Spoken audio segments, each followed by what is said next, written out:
MS Tools। बहुत समय पहले की बात है।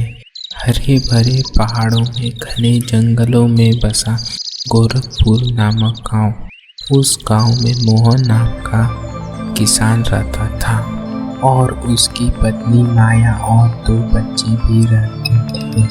बेटी का नाम प्रिया और बेटे का नाम रोहन था। वह लोग बहुत गरीब थे और उनके पास एक छोटा सा खेत था जिसपे मोहन खेती करता था। फिर एक दिन मोहन ने पत्नी से कहा, सुनो माया, इस बार हमारी आलू की फसल बहुत अच्छी हुई है। फिर तो ये बहुत अच्छी बात है कि हमारी इस बार आलू की फसल बहुत अच्छी हुई है। फिर दूसरे दिन मोहन के बच्चे दोनों स्कूल जा रहे थे। रोहन ने अपने पापा से कहा कि पापा सुनिए, मेरा बस्ता फट चुका है। फिर रोहन के पापा ने कहा कि बेटा, इस बार आलू की फसल बहुत अच्छी हुई है।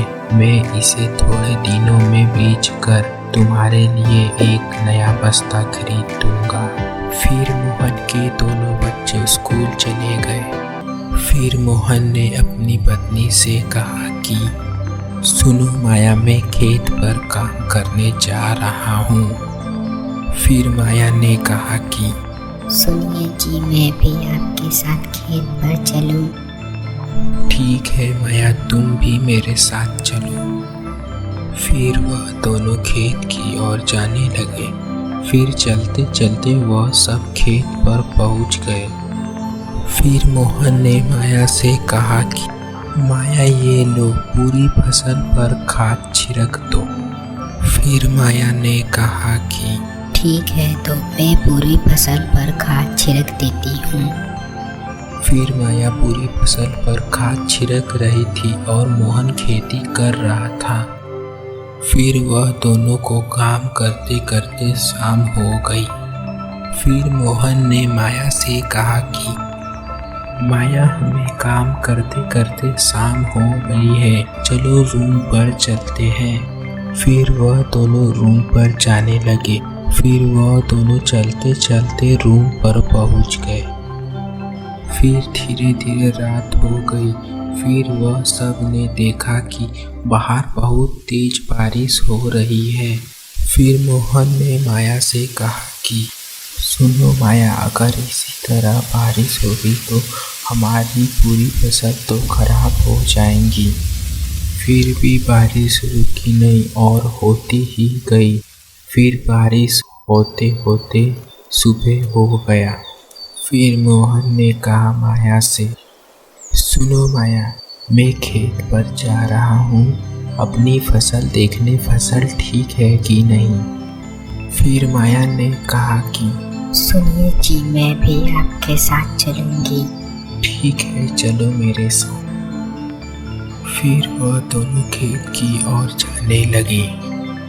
फिर थोड़ी देर में खेत पर पहुंच गए और उन्होंने देखा कि उनकी फसल खराब हो गई है। फिर मोहन ने माया से कहा कि सुनो माया, हमारी तो पूरी फसल खराब हो गई है। अब हम कैसे जिएंगे और अपने बच्चों को क्या खिलाएंगे। फिर माया ने कहा कि चिंता मत करो, भगवान चाहे तो सब कुछ ठीक हो जाएगा।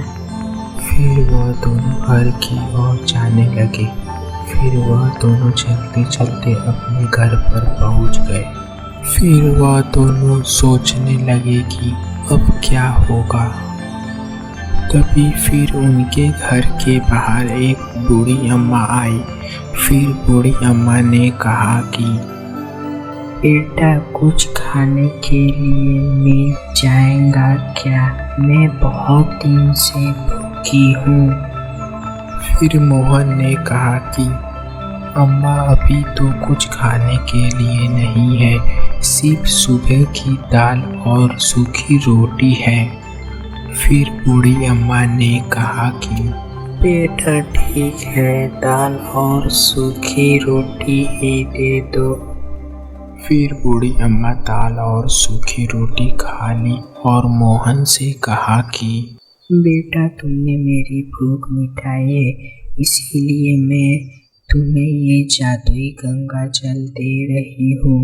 इसे जिस चीज पर छिड़क दोगे वह चीज अच्छी हो जाएंगी। फिर बूढ़ी अम्मा वह जादुई गंगा जल मोहन को दे दिया और कहा कि बेटा, इस जादुई गंगा जल को खाली अच्छे काम के लिए इस्तेमाल करना, बुरे काम के लिए नहीं, और लालच मत करना। फिर बूढ़ी अम्मा वहाँ से चली गई।